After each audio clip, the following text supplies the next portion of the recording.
Get ready for another episode of The Awake Space. I'm Lori Rivers, your host.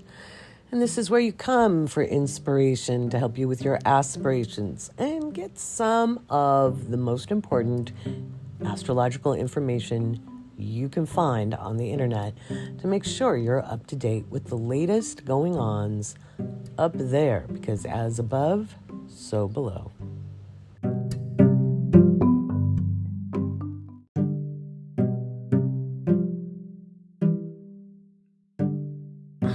So we're a couple days past the exact Saturn-Uranus square, and it was kind of a doozy. We're sitting with the moon in Virgo, opposite Neptune as I record this. You can hear it's early morning, birds are singing, and it is a time of reflection and review of our dreams, our hopes, aspirations, our faith, and looking at the details of it all. And hopefully, kind of taking stock of what little things really matter to us. Not the hill we're going to die on. Not taking up arms, not any of that. Those little things that we believe about ourselves. And everybody talks about Virgo energy as being critical. Now, I'm a very academic person. True criticism has nothing to be compared to with the modern usage of the word. I think once film critics and art critics started, pulling apart people's work, we redefined the meaning of criticism. But true criticism is about refining. If somebody looks at something with a critical eye, they're looking at, how can I improve this? How can I make this good thing already better? And that's what I want to urge you to do with this energy. I want you to look at yourself not with an eye to tear yourself down, but to look at the goodness in you and see, how can I make that better? How can I give that some more airtime? How can I enhance this? I remember years ago in the mid-90s, I ended up having to be trained as a makeup artist. And I was the most unlikely makeup artist you ever wanted to meet. I can't see worth crap. But I was working in the Middle East and for an import-export company, and I was running the skincare and cosmetics department of the import-export company, and I was the only woman in the company. And so I got called into my boss's office, and he said, "We're sending you to Paris." And I was like, "Great. Yeah, you're going to deal with all the brands that come out of France. And that includes this particular brand. You're going to be trained as a makeup artist, so you can do makeup for the brand at fashion shows, high-end fashion shows." And these were very high-end haute couture shows. And I was like, "Well, I'm not very good at that, sir. I don't see very well. I'm not that kind of girl." And he was like, "No, that's nonsense." I'm like, "Okay, misogyny. Okay, patriarchy." And I was like, "All right." And so I went to Paris, and it was a great trip.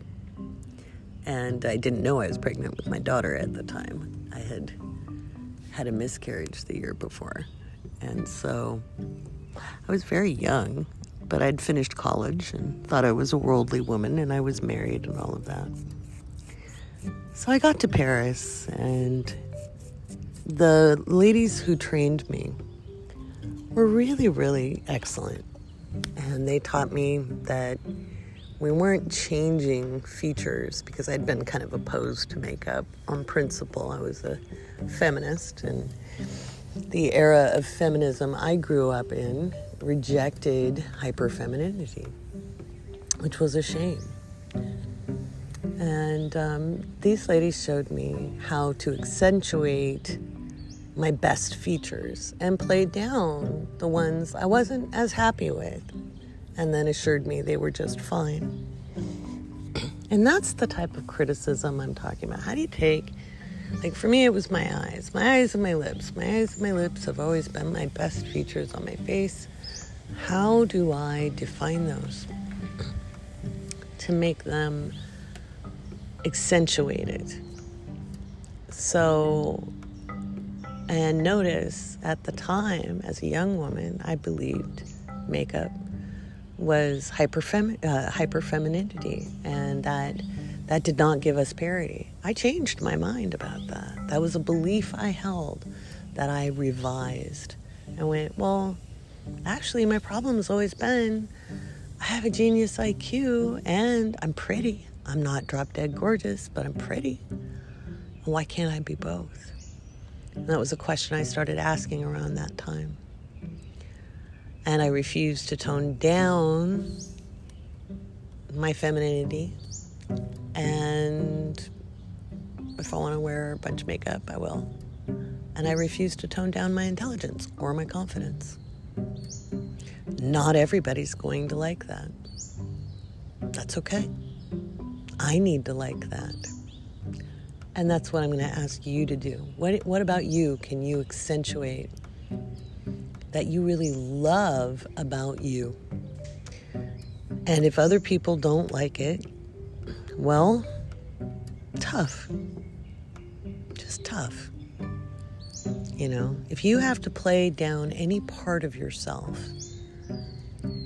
then you are compromising the whole of yourself. And we're moving into a time where really being authentic is essential to thriving. And being in the best company we can keep is essential to thriving. There's a lot of narratives we've all been raised with. This is for any gender, you know. We've all been raised with these ideas of this is how the world works and this is how people are. But very few people ever questioned that. Like, why? You know, some people would point to a religious book. And I'm talking about that because of Neptune. Neptune rules faith and often religion, although Jupiter in Pisces is who we're also looking at, because Jupiter rules organized religion. Neptune is the faith aspect. But even what you call your faith has religious dogma attached, even if you left that church. And I see a lot of people, especially after the Great Awakening of 2020, who have left organized religion or left families of origin who were very particular in their beliefs. And they've kind of carried over some of those ideas with them as they go on their spiritual journey. And that's okay. But what if, just what if, you started really examining what was actually true for you? Because when we go back to the mythos, and that's what a lot of people do, they go back to the ancient myths, trying to find the truth. And I did it too, so I'm not judging.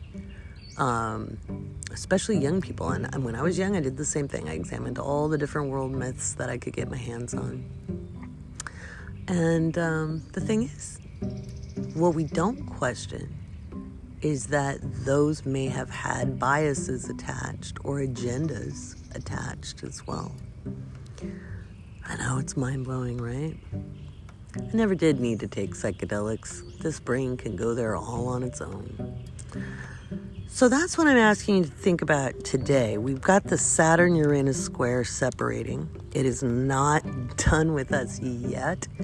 It's going to stay in square, and technically it's been squared for quite some time this year. It's not ever leaving it. it just separates and approaches. And we've got one last spot-on conjunction in December on Christmas Eve, of all things. If you live in Texas, they probably won't have the grid fixed, so you might want to prep for that.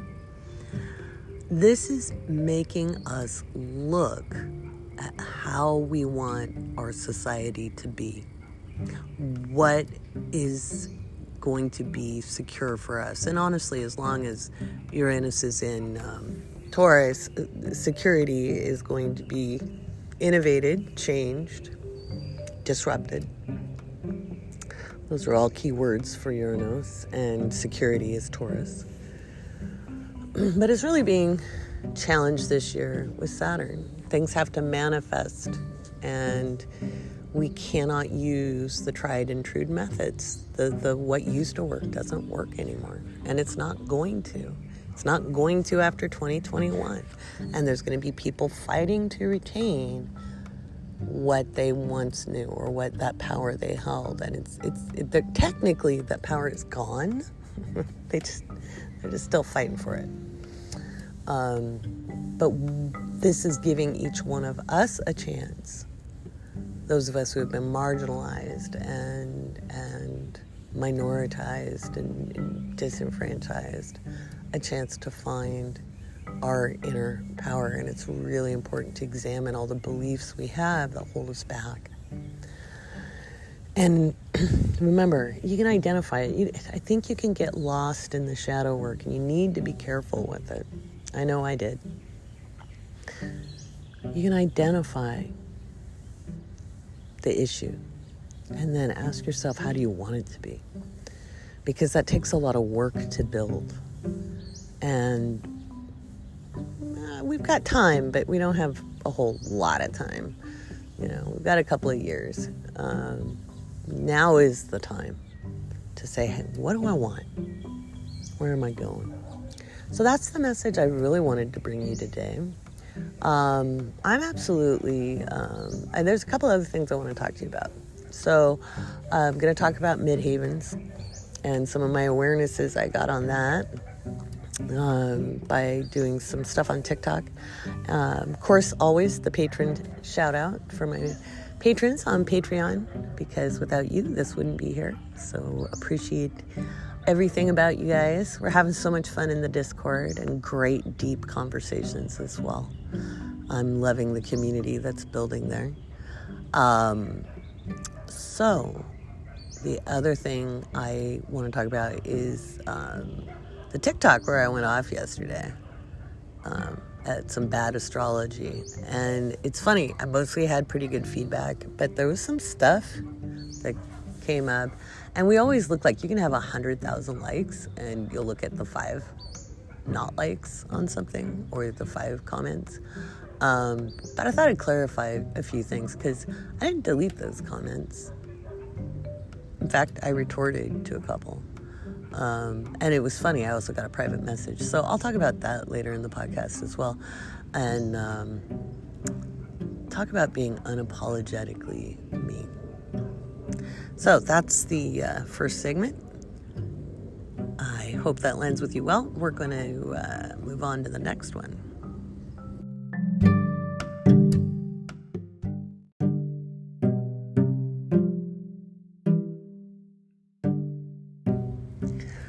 So the Midhaven is the start of the 10th house when you use Placidus. I don't use whole sign. I took a look at it years ago and just decided to stick with Placidus because I'd played with 14 house systems before I landed on Placidus as a young advanced astrologer, and I just wasn't convinced that whole sign was going to work for me. And I read hundreds and hundreds of charts. A lot of the people purveying the astrological information online don't actually read charts. They regurgitate information they've read in books or seen on videos or read on blogs. And when they do read, they don't always give an accurate reading. So a lot of people are pretty shocked when they come to me for a reading because it is so in-depth. And I go to places that most people don't expect. I go around the whole chart. I synthesize you. I show you a whole picture and how you really are, all 12 signs, and how those 12 signs express themselves through you. Go through the placements, the aspects, as much as we can in an hour or an hour and a half. It's a lot of information. People are pretty dazed by the time we're done. And so the Midhaven is something people are often confused by because people call it just career. They just point blank put career. And I've been guilty of it too because it's easy shorthand. But it's not really our career. Years ago, I was sitting with Robert Hand, and he talked about the 10th house as your avocation and the 6th house as your vocation. And that made the most sense to me because, like everybody else, the work, health, and service and career didn't make as much sense as I felt it should. And so vocation, that's what you do to make your daily bread. Your avocation, or your calling, is a much higher purpose. And you can do that anywhere. Working, not working, getting paid, not getting paid. You could do it at your day job that you don't like. I've made a bunch of TikToks on the individual signs. Might want to go watch those.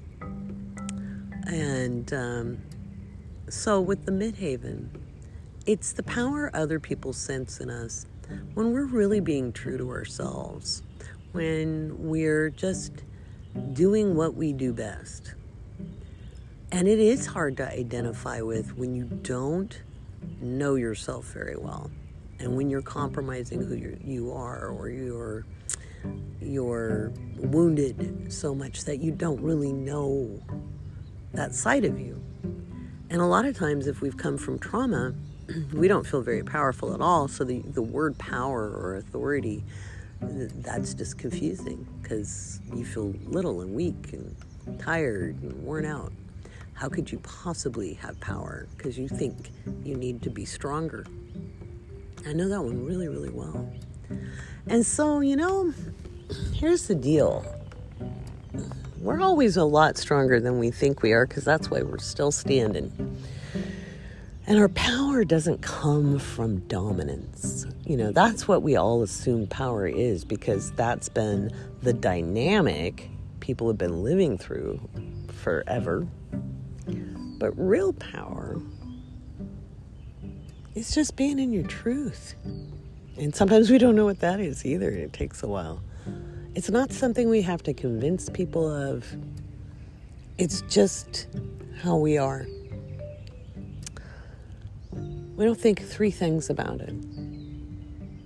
So now, some people really do identify with their Midhaven, and you'll find those are people who have placements either close to the Midhaven or a lot in the 10th house.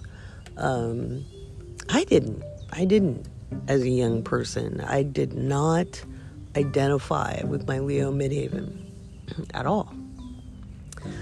A lot of times it's Scorpio rising that has it.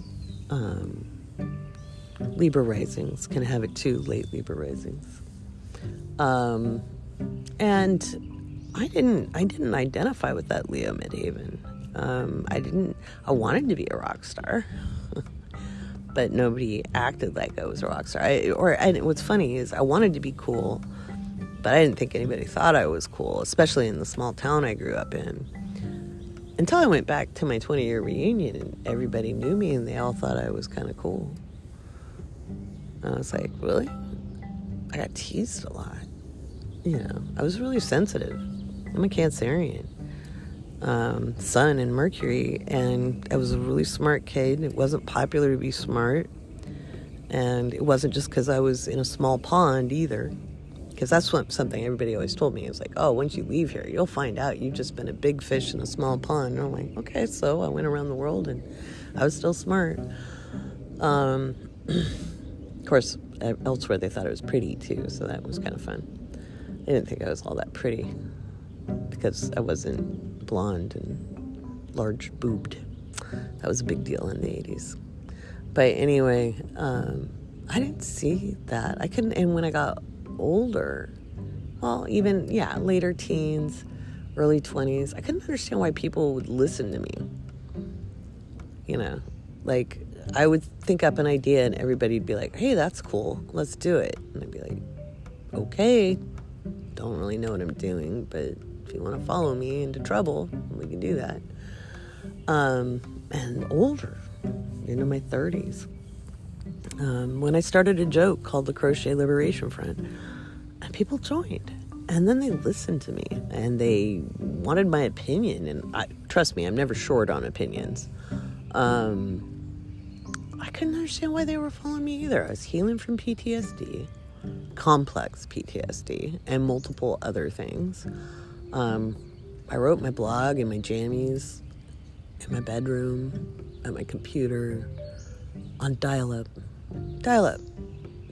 Everybody else had DSL, but our part of the island couldn't get internet. Well, there were other parts of the island that couldn't get internet either. It was Camino Island, Washington. Couldn't get internet. I had to get a library built to get internet.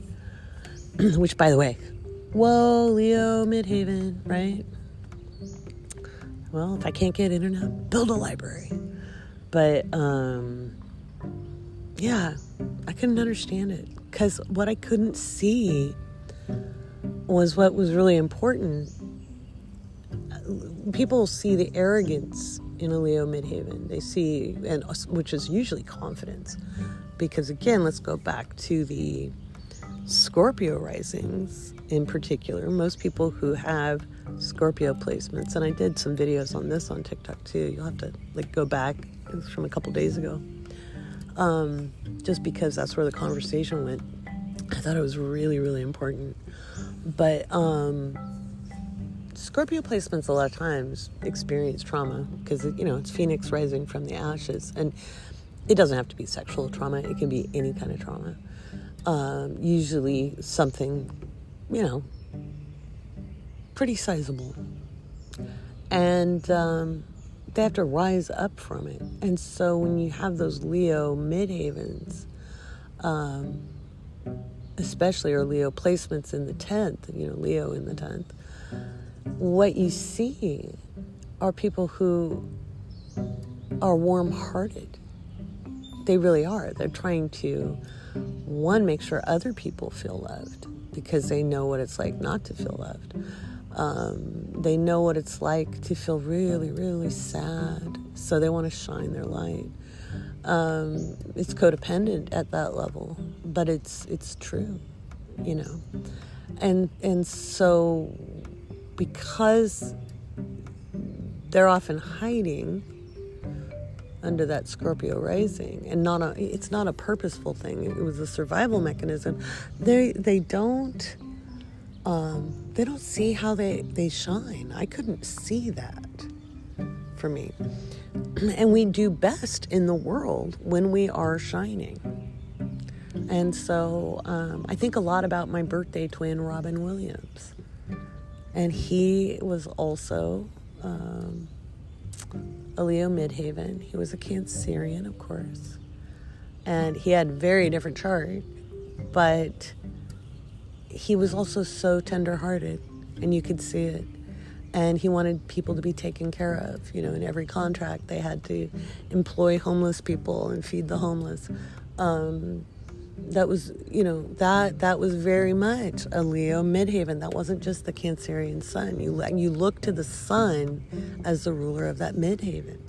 And for him, it was making sure people had food and some kind of security. And so I'm not just talking about me. It just hit me.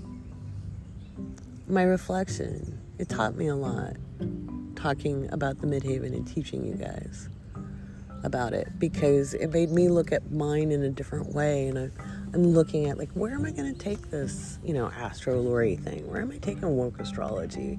I had ideas about what I wanted to do with it, and a portal, a learning portal, and I still do. And my North Node is in Pisces in the 4th house, and I did create a family, and I raised my kids. Whether it was perfect or not is besides the point, but that wasn't the whole of it. I was, again, reading charts. is always an epiphany. There's always something new you learn every single time you do a reading. And I was reading for somebody else who had Pisces in the 4th house. Very different stage of life, not married, no kids. And I was like, oh, you're building a sanctuary, you're building a home for people. And I was like, oh, yeah, I can build a safe space for people. And that's what we do on Discord. And that's what I do in readings. And that's what I'm hoping to do in my mentoring program. I'll be starting that after Mercury retrograde is over. We'll see. It may not be the year to start that, but maybe we'll get a pilot program going. But so look to yourself differently. Maybe if you're not identifying with your midhaven, maybe it's just because you don't see what everybody else sees. And you might be like, well, authority figures really, kind of pound on me or don't like me. Well, if they're the dominance and control type of authority figure, of course they're not going to like your light. Whatever sign it's coming from. Maybe you threaten their power. Just been you. Maybe you didn't do anything wrong. Maybe they're the ones who are at issue. So it's just something to think about. Just something to think about. So that's Midhavens. If you want to know more about the Midhavens, we've got Coffee with Lori on Sunday, the 20th, which is right before the solstice. Man, I've got to talk about the solstice too. In fact, I'm going to give a little announcement. I don't know that I'll be able to do it today. I'm really booked all day long, but maybe if I do a live stream tonight, I'll announce it on TikTok. But I'm going to do a solstice special. And by the way, patrons, it's already up for you. I gave you early access, so have at it. It's real special, and I'll tell people about it later. It's a discount on readings, and it's a good one. I think everybody should have an opportunity to have a personality chart done to check out what's going on for them and how they're growing and evolving. So yeah, we got the summer solstice going. So Coffee with Lori is Sunday, the 20th of June at 11 a.m. And we'll talk about Midhavens and the solstice because, it's on the 21st. So there's that. Get ready for the patron shout-outs. And then I'm going to talk about me getting riled up in the last segment.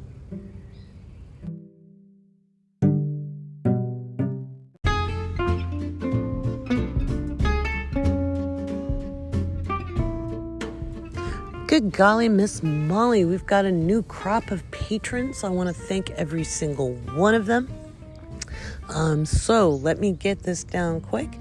We are having a pretty good time in the Discord. Remember, all patrons at all levels get to take advantage of the Discord and Coffee with Lori.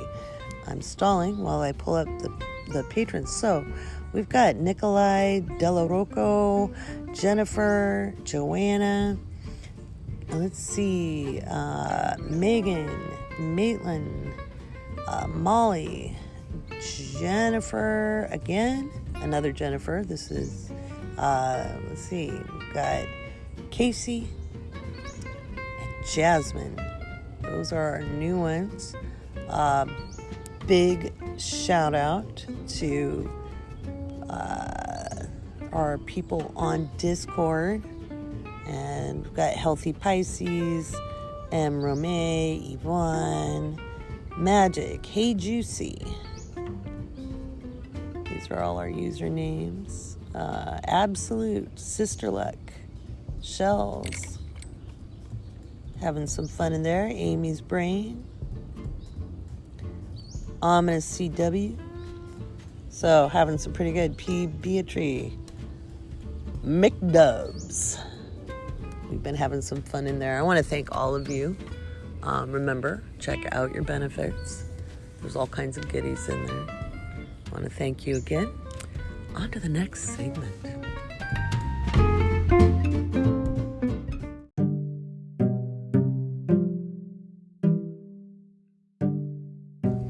So, I kind of lost my temper yesterday morning. I should have known better. The moon was in Virgo and it was squaring off with Mercury. I don't tend to go off on people. You notice I don't do a lot of drama. I know it's kind of weird. I just don't. I have a Libra moon, so even though I have a Leo midhaven, I try not to stir shit up, although it always goes really, really well when I do. And my Libra moon is just like, really? But I got a pretty good response, and I was not going after the person because they happened to be a female astrologer. I went after the person because they were presenting themselves as an expert and giving very reductionist, oversimplified astrological information that could confuse people. And you'll say, well, not everybody wants to know that much about astrology, Lori. And I'm like, yeah, but I'm really tired of everybody thinking the minute something goes wrong, Mercury is retrograde, because that's all they hear. And if you're claiming to be an expert, then you need to clarify things better. And I had just seen one too many freaking videos of crappy astrology, and I got mad. And in my full Leo midhaven self, I was arrogant. And, yeah, I was, because I'm an actual freaking astrologer. I'm not just quoting from a book, or I've taken classes, you know, I've been at this my whole life. It's a lifelong thing. I'll do it till I'm not alive anymore. And maybe even after that. So that was it. And I didn't get too much backlash. There was one person who was like, we shouldn't tear down women. And I was like, I would go after anybody, male, female, non-binary, doesn't matter. You know, if shitty information is shitty information. And in fact, I did not at any time personally attack that person. I attacked the astrology. And I think that's really good. I might have, I made an innuendo that she was a fake astrologer. But by saying I was a real one. So I suppose there was that. I'll give it that. But, you know, I'm just tired of it. I'm tired of it. And she wasn't a kid. Okay? She wasn't a kid. She's not a young kid. I don't go after the teenagers. I don't go after most of the 20-somethings.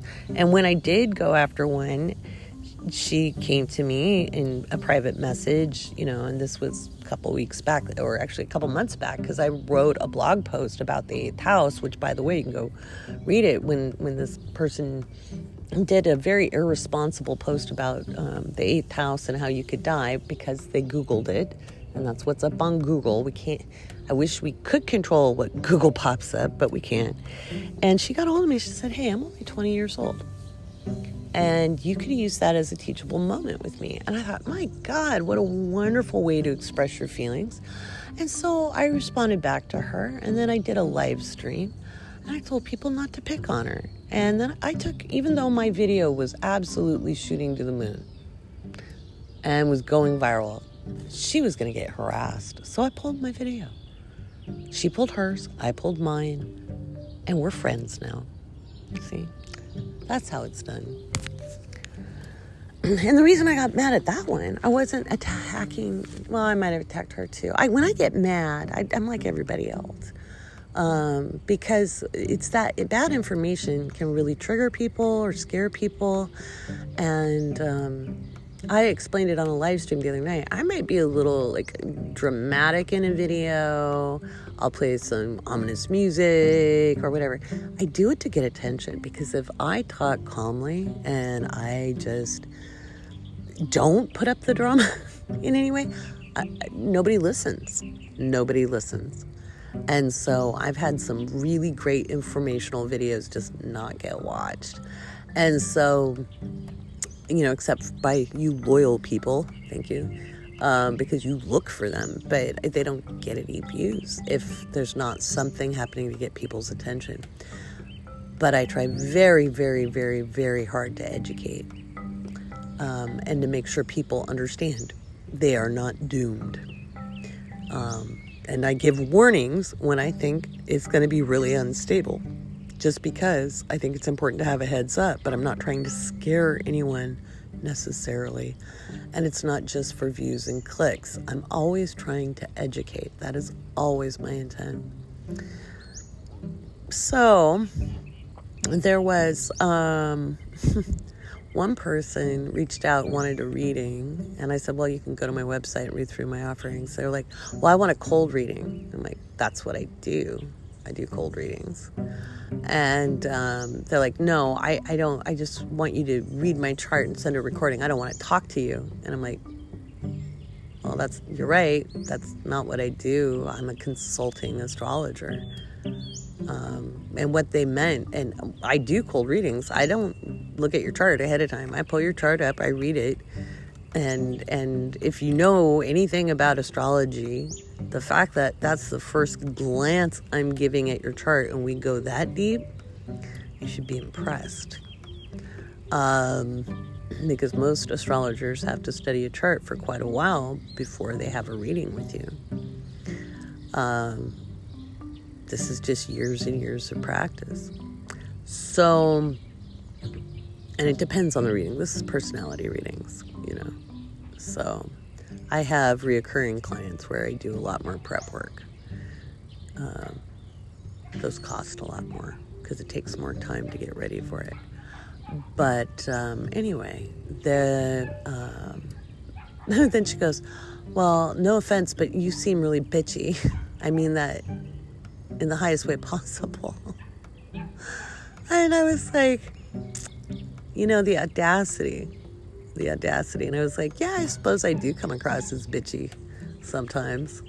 I was bitchy to a couple people in my comment section on that one video. One was a guy, and I didn't even know he was a guy. People don't realize I'm blind as a bat. By the way, if you want to see the person's comment, it's screenshotted. I didn't put her username, but I screenshotted it and put it in the Discord because it just was like, are you kidding me? Wow, that's cool. I didn't tell her that it was what I strive for, but honestly, when I'm poking like that, I'm striving to be a bitch. That's kind of my intent. It's just kind of like, well, here we go. It's all or nothing. No half measures. And if you don't like it, oh well. So there was that. But there was this one guy who was like, and you're condescending. And I didn't even know he was a guy. But like something about his comment hackled me. And I was like, you know what? You know what's really awful is misinformation. That's really awful. People who misinform other people grinds my gears. So somebody else told me that we shouldn't tear women down. I think I talked about that already. She's unfollowed me. I don't care. One of the ones that did get to me though, and I want to make it really, really clear on here, I was being condescending, but when I said I'm not a mystic mama, a he, she, or they, I was not being transphobic. I'm a mystic mama, because I said I'm not just a mystic mama. He, she, or they. I have been called sir and him and he and was not offended. I have been called they and them. I am not offended. I have been called she and her, and sometimes have been offended, depending on the tone of voice. It was not meant as a slur to anyone of any gender. I was being inclusive, honestly, because I'd done several takes where I said I'm not some girl or some boy, and I thought, well, there's a lot of non-binary people who do astrology. I can include everybody in it, and I mean that in a good way,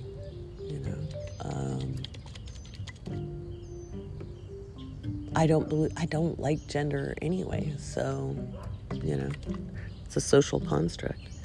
I've felt that way since I was a young person. And, but anyway, that was not intended to hurt anybody. And if it did, that makes me feel bad.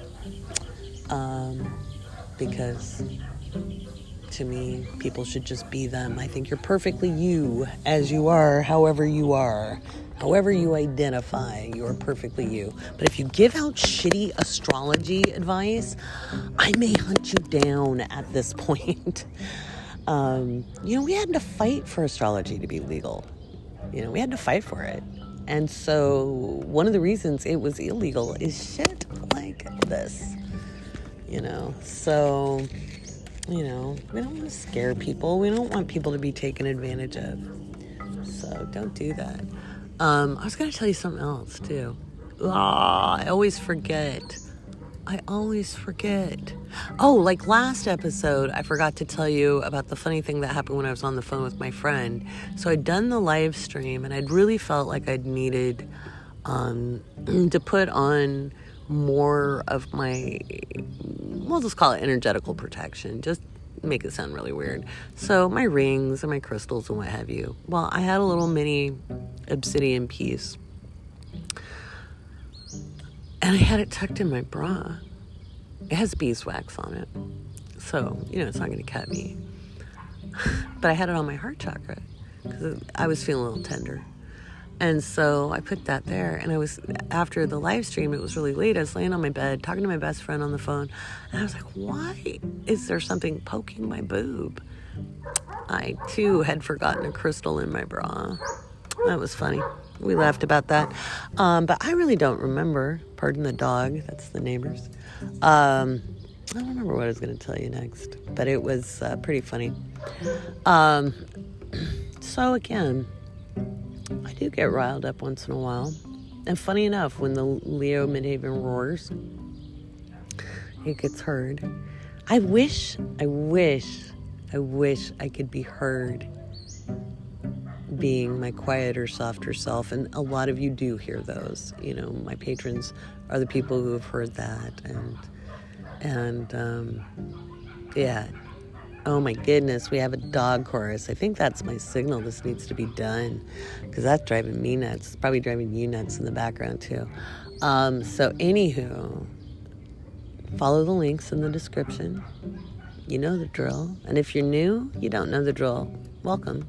Nice to meet you. I'm Astro Lori Rivers. I've been an astrologer for 26 years. I'm a ordained minister, not of a traditional church, but of legally ordained and certified clergy. And I've been given an honorary doctorate of divination. How's that? Yeah. Actually, it's metaphysics.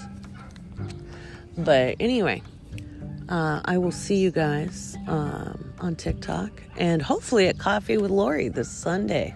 We'll talk solstice. Oh, that's what I was going to talk about, the solstice. Okay, I won't go off really quick. Okay, solstice. The solstice is always a powerful time of year. And it is where we switch into the second half of 2021. It's not too bad a chart. It's not too bad a chart. But I want to remind you that right after the solstice, Jupiter goes retrograde on the 20th, and Mercury stations direct on the 22nd. And then after that, on the 27th, Venus enters Leo. So we've got another active week coming up. Remember, when planets station retrograde or direct, there's a lot of energy that happens. Keep your eyes on the Patreon, where I give the 2.5 day forecast every 2.5 days. In fact, I got to go write that because I'm in meetings all day. So, got to get up the Moon in Libra post. Take care. See you in the next episode.